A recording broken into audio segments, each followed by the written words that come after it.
ABTA test paper সমাধানে তোমাদের প্রত্যেককে স্বাগত। যাদের টেস্ট পেপার নেই, এখনো কেনা হয়নি, চিন্তার কোনো কারণ নেই। আজকের ভিডিওটা তুমি মনোযোগ সহকারে দেখো। উত্তর বলার পাশাপাশি বিস্তারিত আলোচনা কিন্তু এই ভিডিওতে থাকবে। আমরা প্রত্যেকটা ভিডিওতে আলোচনা করতে করতে উত্তরগুলো কিন্তু তোমাদের জানিয়েছি, যাতে করে তোমরা ভিডিওটা দেখার পাশাপাশি পুরো বিষয়টা তোমাদের সামনে ক্লিয়ার হয়ে যায়। কাজেই আজকের ভিডিওটা তুমি প্রথম থেকে শেষ পর্যন্ত খুব মনোযোগ সহকারে দেখো। দেখবে এই প্রশ্নের উত্তরগুলোর পাশাপাশি তুমি আরো অনেক প্রশ্নের উত্তর কিন্তু জানতে পারবে। আজকের ভিডিও তোমার যদি ভালো লাগে একটা লাইক করে দাও। কেমন লাগছে অবশ্যই তুমি তোমার মতামতটা কমেন্ট সেকশনে জানাও। আর চ্যানেলটাকে অবশ্যই সাবস্ক্রাইব করে পাশের বেল আইকনটা প্রেস করে নোটিফিকেশনটাকে অল করে রাখো। আর তোমাদেরকে একটা ছোট্ট অনুরোধ করব, তোমার যে সমস্ত বন্ধু বা বান্ধবীদের টেস্ট পেপার এখনো কেনা হয়নি তাদেরকে একটু শেয়ার করে দাও, যাতে তারাও এই ভিডিওটা দেখে উপকৃত হয়। চলে আসবো সরাসরি প্রশ্নতে। দেখো 4 নম্বর সেটের প্রথম প্রশ্ন আছে, খুবই সহজ প্রশ্নটি। আদরিণী গল্পে আমরা যে ডাক্তারের পরিচয় পাই তার নাম কি? জয়রাম, নগেন, কুঞ্জবিহারী নাকি প্রভাত কুমার মুখোপাধ্যায়? দেখো, জয়রাম মুখোপাধ্যায় এই গল্পের প্রধান চরিত্র, নগেন হচ্ছে ডাক্তার, কুঞ্জবিহারী হচ্ছে উকিল, আর লেখক হচ্ছে প্রভাত কুমার মুখোপাধ্যায়। কারণ আমরা যদি গল্পটাকে একটু মনে করি, প্রথমেই আছে পাড়ার নগেন ডাক্তার ও জুনিয়র উকিল কুঞ্জবিহারী বাবু পান চিবাতে চিবাতে হাতে ছড়ি নিয়ে জয়রাম মোক্তারের কাছে এসে বলেছিলেন, মুখুজ্জমশাই, পীরগঞ্জের বাবুদের বাড়ি থেকে নিমন্ত্রণ পেয়েছি। এই সোমবার দিন মেজবাবুর মেয়ের বিয়ে, ধুমধাম করে নাকি শুনছি তার বিয়ে হবে। বেনারস থেকে বাই আসতে, কলকাতা থেকে খ্যামটা আসতে, আপনি নিমন্ত্রণ পেয়েছেন কিনা? প্রথমেই কিন্তু এই কথা দিয়ে শুরু হয়েছিল আদরিণী গল্প। তাহলে আমরা এই প্রশ্নের সঠিক উত্তর বলবো অপশন বি, নগেন ডাক্তার। নেক্সট কি আছে? জয়রাম মোক্তারের পুত্রের সংখ্যা কত? এর আগের সেটে আমি এইটা কিন্তু বিস্তারিত আলোচনা করেছি। আরো একবার তোমাদের জানিয়ে দিচ্ছি, জয়রাম মোক্তারের 3টি পুত্র। তার মধ্যে আমরা গল্পে পেয়েছি প্রথমের 2টি পুত্র বংশবৃদ্ধি ছাড়া তার আর কোনো কর্মের নয়। একমাত্র ছোট পুত্র যে কলকাতাতে পড়াশোনা করছে, তার উপর জয়রাম মুখোপাধ্যায়ের একটু ভরসা ছিল। কিন্তু আমরা পরবর্তীকালে দেখেছি যে সেই ছেলে কলকাতায় বিএ পরীক্ষা পড়াশোনা করলেও সে বিএ পাস করতে পারেনি। ওকে, তাহলে উত্তর হবে অপশন সি, 3টি। 3 নম্বর প্রশ্ন হচ্ছে, মুসাবিদা শব্দের অর্থ কি? মুসাবিদা শব্দের অর্থ হচ্ছে খরসা। 4 নম্বর প্রশ্ন দেখো কি আছে, আদালত অবমাননার জন্য জয়রাম মোক্তারের জরিমানা হয়েছিল। অপশন এ 5 টাকা, 6 টাকা, 7 টাকা নাকি 1000 টাকা? যদি আমরা একটু গল্পটা মনে করি, সেখানে আমরা দেখব যে একবার মুখুজ্জমশাইয়ের সঙ্গে ডেপুটির একটা আইনে তর্ক হয় এবং সেই হাকিম তার কথায় সায় দেয়নি। অবশেষে রাগের মাথায় জয়রাম তাকে বলে দিয়েছিলেন যে আমার স্ত্রীর আইন সম্পর্কে যতটুকু জ্ঞান আছে হুজুরের দেখছি তাও নেই। এই রকম কথা বলার জন্য মোক্তার মশাইয়ের 5 টাকা জরিমানা হয়েছিল। অপশন নম্বর এ, 5 টাকা।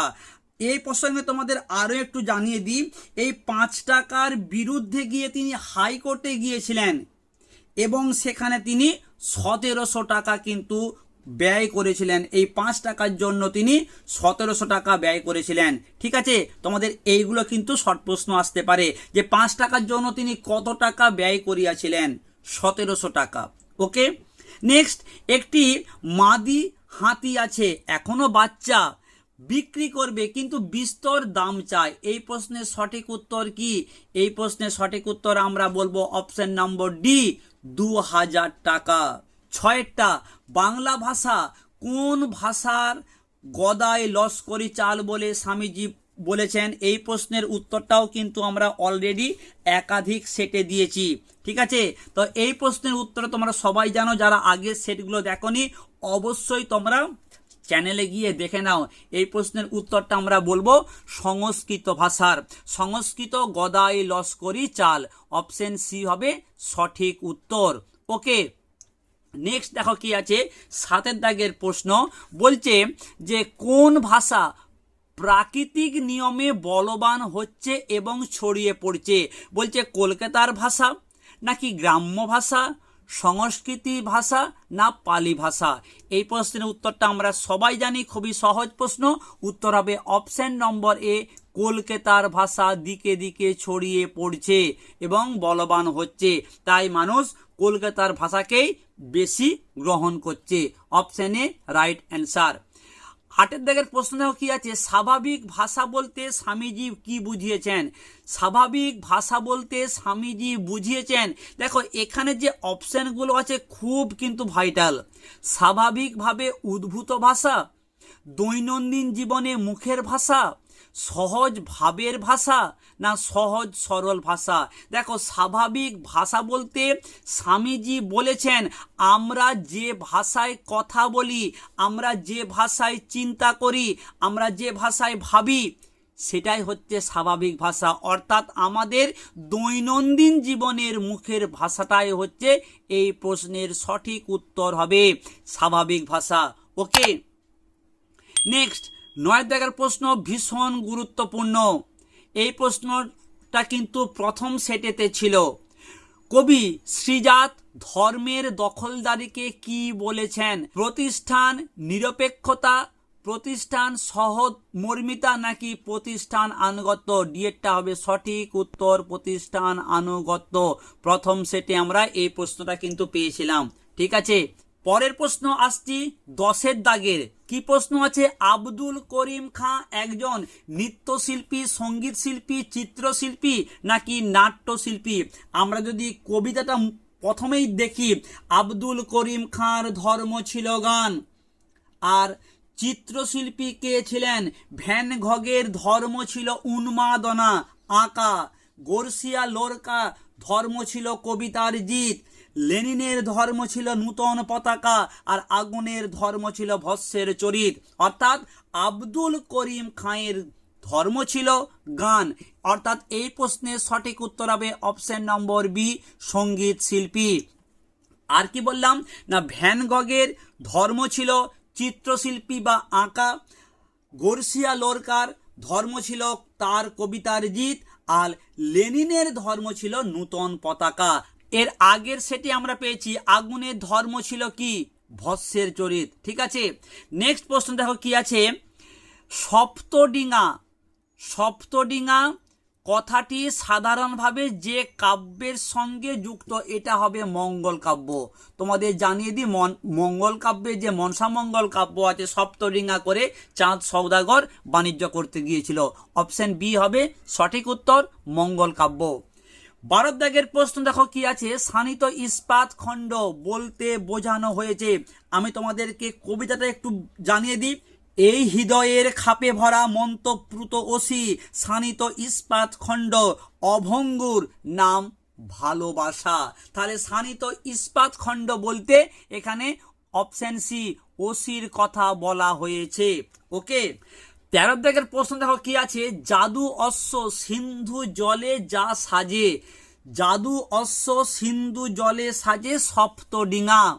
সপ্তডিঙা সাজে সিন্ধু জলে। কবিতাটার কিন্তু লাইনটা মনে পড়ছে তো, সপ্তডিঙা সাজে সিন্ধু জলে, তেপান্তরে পক্ষীরাজ নাম রেখেছি বিশ্বাস। আমি তোমাদের এই অংশটা আরো একবার বলে দিচ্ছি। এই জাদু অশ্ব মরুপথে হয় উট, আকাশে হয় পুষ্পক, সপ্তডিঙা সাজে সিন্ধু জলে, আর তেপান্তরে পক্ষীরাজ নাম রেখেছি বিশ্বাস। তাহলে এই প্রশ্নের সঠিক উত্তর কি বলবো, অপশন সি সপ্তডিঙা। 14 দাগের প্রশ্ন কি আছে, এত ধর্ম কিন্তু একই ড্যাশ থাকে। এত ধর্ম একই গ্রহতে থাকে। আমি তোমাদেরকে এই অংশটা একটু মনে করিয়ে দিই। এত ধর্ম কিন্তু একই গ্রহে থাকে, এ ওকে সে তাকে আরো জায়গা করে দেয়, তবে কেন অন্য পদ ভাবাই তোমাকে, তোমার ধর্মের পথে কেন অপব্যয়। ঠিক আছে, তাহলে এই প্রশ্নের উত্তর বলবো গ্রহে। নেক্সট, বিশ্ব সংসার ওনারই হাতে বক্তাকে দামা, বঞ্চলাবাই, দূরপথ নাকি গঙ্গাবাই? এই প্রশ্নের উত্তরটা আমরা বলবো অপশন নম্বর সি, দূরপথ। খুব একটা ভাইটাল প্রশ্ন, দামার যে রোগ হয়েছিল, জ্বর, কলেরা, বসন্ত নাকি ডেঙ্গু? এই প্রশ্নের তোমরা সঠিক উত্তরটা বলবে কলেরা। কলেরা দামার হয়েছিল। তোমাদের হয়তো অনেকে এই প্রশ্নের উত্তরটা বলতে পারো যে বসন্ত হয়েছিল, কারণ সেই সময়কার দিনে যদি কারো বসন্ত হতো, কারো পক্স হতো, কারো হাম হতো, তাহলে ঠাকুরের উপর মানুষ কিন্তু ডিপেন্ডেন্ট হয়ে পড়তো, কলেরা নয়। আমি তোমাদেরকে এখানে একটা কথা বলি, গল্পতে দামার কি হয়েছিল, পোর্টরাজের কি অসুখ করেছিল, সেটা কিন্তু সেইভাবে মেনশন করা নাই। কিন্তু আমরা যদি ভালো করে টেক্সটটা পড়ি, একটা জায়গায় দামার স্ত্রী, পোর্টরাজের স্ত্রী বলছে, আমার স্বামীকে বাঁচাও, তার হাগা বমি বন্ধ করে তাকে ভালো করো মা। এই যে হাগা বমির কথা উত্তর আছে, এইটাকে ধরেই আমরা বলবো যে তার কলেরা হয়েছিল, কারণ বসন্ত হলে কিন্তু তার সাথে এই হাগা বমির কোনো সম্পর্ক নাই। ওকে, তাহলে আমরা 16 দাগের প্রশ্নের উত্তরটা বলবো option number B, cholera. Next প্রশ্ন দেখো 17 দাগের কি আছে, তার সঙ্গে কবিতায় কবি কি সঙ্গে নিতে বলেছেন? আমরা যদি এই অংশটা একটু ভালো করে মনে করি, সেখানে কবি তার প্রিয়তমাকে বলছে, সময়টা মোটেই সুবিধের না, রোসো আমার জন্য দাঁড়াও, কাকে ঝুড়ি নাও। খেয়াল করবে, ঝুড়ির কথা বলেছে। শাবল নাও, শাবলের কথা উল্লেখ করেছে। জুতো পরো, কাপড় চোপড় সঙ্গে নিয়ে নাও যা পারো। তাহলে সে কি বলল? কাকে ঝুড়ির কথা বলেছে, শাবলের কথা বলেছে, আর কাপড় চোপড়ের কথা বলেছে। দেখো এখানে কি অপশনগুলো আছে, হাতিয়ার বলেনি, লণ্ঠন বলেনি, ঝাঁকা বলেনি, তাহলে অপশন নম্বর ডি হবে সঠিক উত্তর, কাপড় চোপড়ের কথা তিনি বলেছেন। ওকে, নেক্সট, ভাষাবিজ্ঞানে বহুল প্রচলিত শাখা কটি? খুব গুরুত্বপূর্ণ প্রশ্ন, উত্তর হবে 3টি, অপশন এ। পরের প্রশ্ন দেখো কি আছে, পারল তত্ত্বের প্রবক্তাকে? ভীষণ ভীষণ ভীষণ গুরুত্বপূর্ণ প্রশ্ন। এই প্রশ্নের উত্তরটা আমি একটা সেটে কিন্তু বলেছিলাম, ফ্রেদিনা দা শ্বশুর, এটা হবে সঠিক উত্তর। খুব গুরুত্বপূর্ণ প্রশ্ন। ওকে, খণ্ডধ্বনির অপর নাম কি? খণ্ডধ্বনির অপর নাম হচ্ছে বিভাজ্য ধ্বনি, অপশন ডি। এই একটি প্রশ্ন মোস্ট ইম্পর্টেন্ট, আমি এর আগের সেটেতে তোমাদের কিন্তু এই প্রশ্নের উত্তরটা বলেছিলাম, বাক্যে সুরের ওঠা পড়াকে কি বলা হয়? যারা আগের সেট দেখেছো তারা কিন্তু এই প্রশ্নের উত্তরটা বলতে পারবে। আমি তোমাদের বলবো, যারা এই মুহূর্তে ভিডিও দেখছো, তুমি তোমার নাম লিখে এই প্রশ্নের উত্তরটা কি হবে তুমি তোমার নাম লিখে কমেন্ট করো। বাক্যে সুরের ওঠা পড়াকে কি বলা হয়?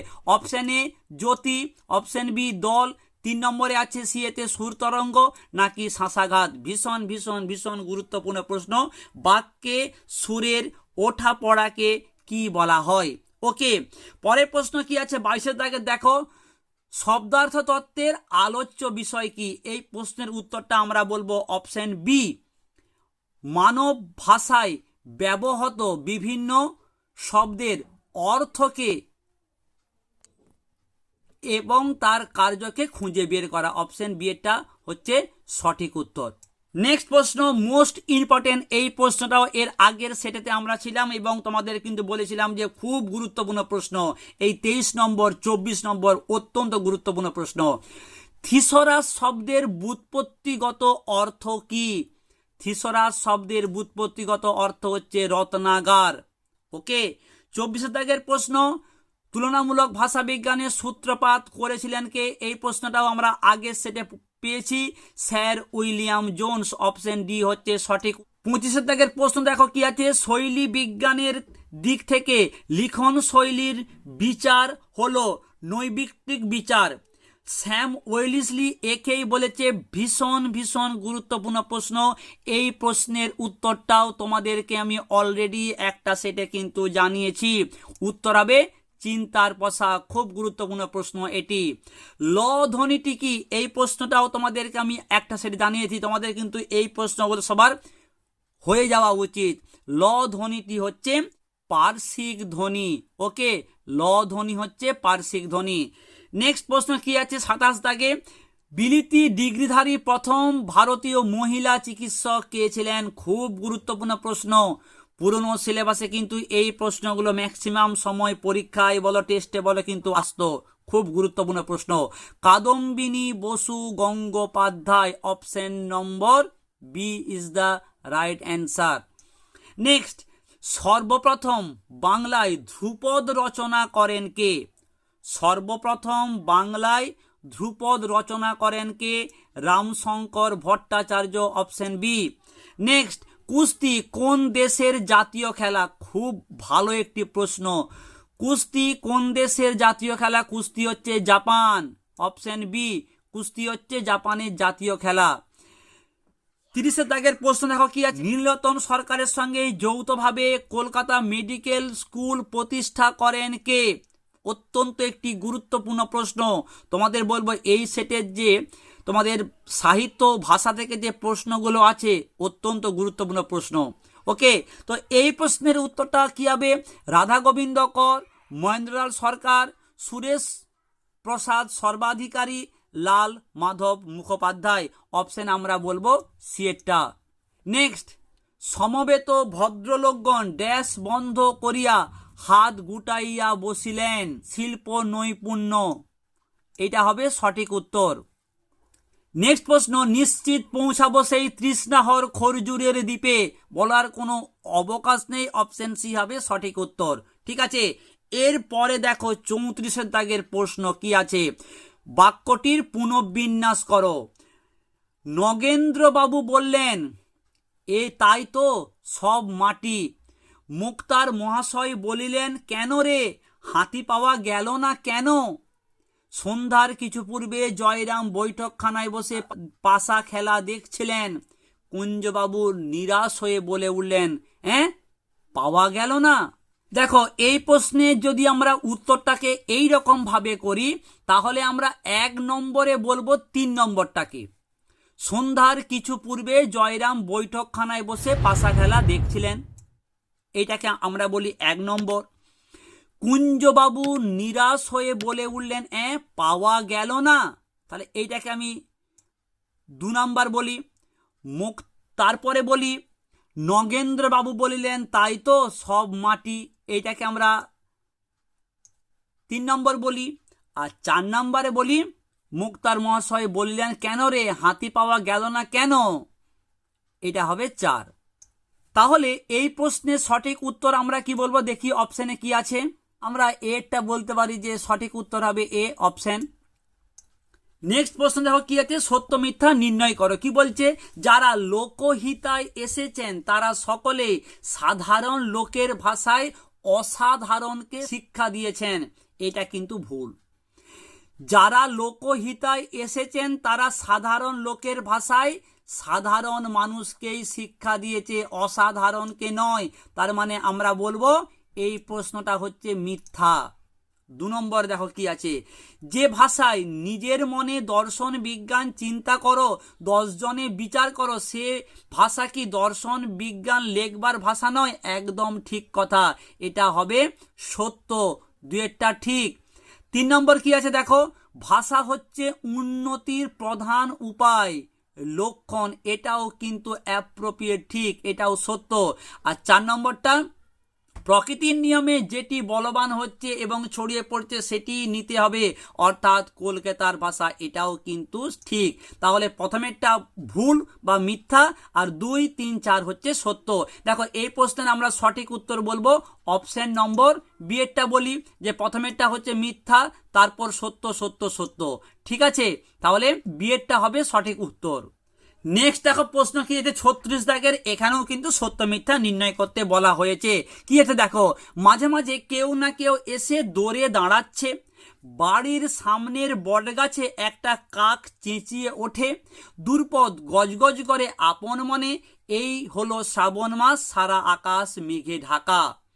দেখো 1 নম্বরে কি আছে, মাঝে মাঝেই কেউ না কেউ দৌড়ে এসে দাঁড়াচ্ছে, এটা কিন্তু ঠিক। মাঝে মাঝেই কেউ না কেউ দুয়ারে এসে আসছে এবং পোর্টরাজের খোঁজ নিচ্ছে, এই বাক্যটা ঠিক, অর্থাৎ সত্য। 2 নম্বরে কি আছে, বাড়ির সামনের বট গাছে একটা কাক চেঁচিয়ে ওঠে, এটা কিন্তু ভুল। কেন? বট গাছে নয়, নিম গাছে। বট গাছে নয়, কি গাছে? নিম গাছে কাকটা কিন্তু চেঁচিয়ে উঠেছিল, বট গাছে নয়, তাহলে এটা মিথ্যা। নেক্সট 3 নম্বরটা, দূরপথ গজ গজ করে আপন মনে, এটা হচ্ছে সত্যি। আর 4 নম্বরে বলছে এ হলো শ্রাবণ মাস, সারা আকাশ মেঘে ঢাকা, এটা কিন্তু ভুল। এ হলো আষাঢ় মাস, সারা আকাশ মেঘে ঢাকা, তা এটা হচ্ছে ভুল, শ্রাবণ নয়, এটা হবে আষাঢ় মাস। ঠিক আছে, তাহলে প্রথমেরটা ঠিক, দ্বিতীয়টা ভুল, 3 নম্বর ঠিক, 4 নম্বর ভুল। তাহলে সত্য মিথ্যা, সত্য মিথ্যা, তাহলে আমরা বলবো সি এর অপশনটা হচ্ছে সঠিক উত্তর। ওকে, নেক্সট দেখো কি আছে, ডান দিক বাঁ দিক, অর্থাৎ ক স্তম্ভর সঙ্গে খ স্তম্ভর মেলানো, এটা কিন্তু খুব সহজ। দেখো কি আছে, বলছে স্বরধ্বনি ও ব্যঞ্জন ধ্বনি। স্বরধ্বনি ব্যঞ্জন ধ্বনিকে আমরা বলি বিভাজ্য ধ্বনি।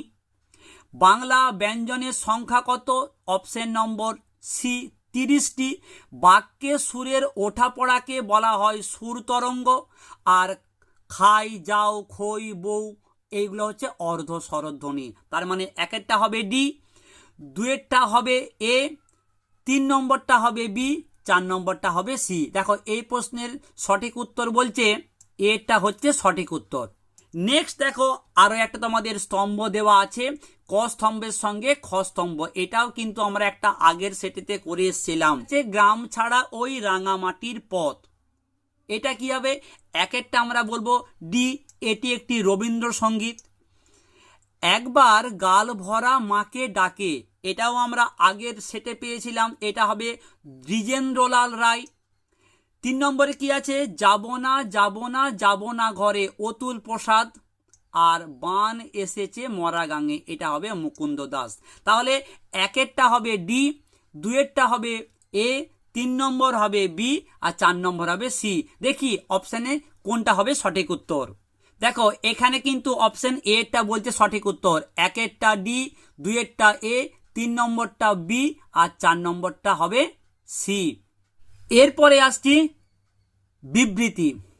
কি আছে দেখো প্রশ্ন, বিবৃতি এ বলছে যেন সে ধর্মই নয় প্রাতিষ্ঠানিকতা, যে তোমাকে শিখিয়েছে দখলের কথা, একদম সঠিক। তাহলে এই প্রশ্নের উত্তরটা কি হবে? আমি আর তোমাদেরকে ব্যাখ্যা করে বলছি না, যে দেখো এ অপশানে আছে এ ঠিক আর ভুল, মোটেই না। বি এরটা কি আছে, এ ভুল আর ঠিক, এটাও ঠিক নয়। সি এরটা হচ্ছে সঠিক উত্তর হবে, এ আর উভয়েই ঠিক, আর হচ্ছে এর সঠিক কারণ, তাহলে অপশন সি হবে রাইট অ্যান্সার। শেষ প্রশ্ন দেখো কি আছে জানো, আমি 20 বছর ধরে তাদের এস্টেটের বাঁধা মুক্তার, আমাকে বাদ দিয়ে তারা তোমাদের নিমন্ত্রণ করবে, এইটা কি করে সম্ভব মনে করো? উক্তিটির মধ্যে বক্তার কোন মানসিকতা প্রকাশ পায়? দেখো এই প্রশ্নের সঠিক উত্তর হবে দাম্ভিকতা, ঈর্ষা পরায়ণতা, আভিজাত্যের গৌরব, নাকি উগ্রতা। দেখো এখানে যদি আমরা একটু ব্যাখ্যা করি, এখানে আছে অপশনেতে কি বলছে উগ্রতা, এটা কিন্তু নয়। ওকে, ঈর্ষা পরায়ণতা এটাও নয়, যে তোমাদেরকে বলছে আমাকে বলেনি, এখানে এটা হিংসার বিষয়, তাও নয়। এখানে কিন্তু যেটা উত্তর হতে পারে যে আভিজাত্যের গৌরব, সেটাও নয়।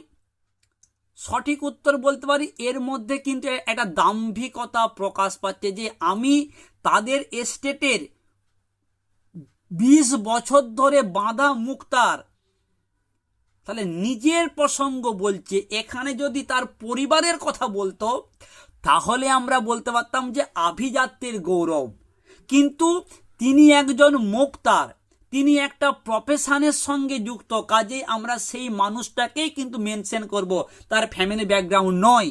তাহলে আমরা এই প্রশ্নের জন্য সঠিক উত্তর বলবো option number A is the right answer, দাম্ভিকতা।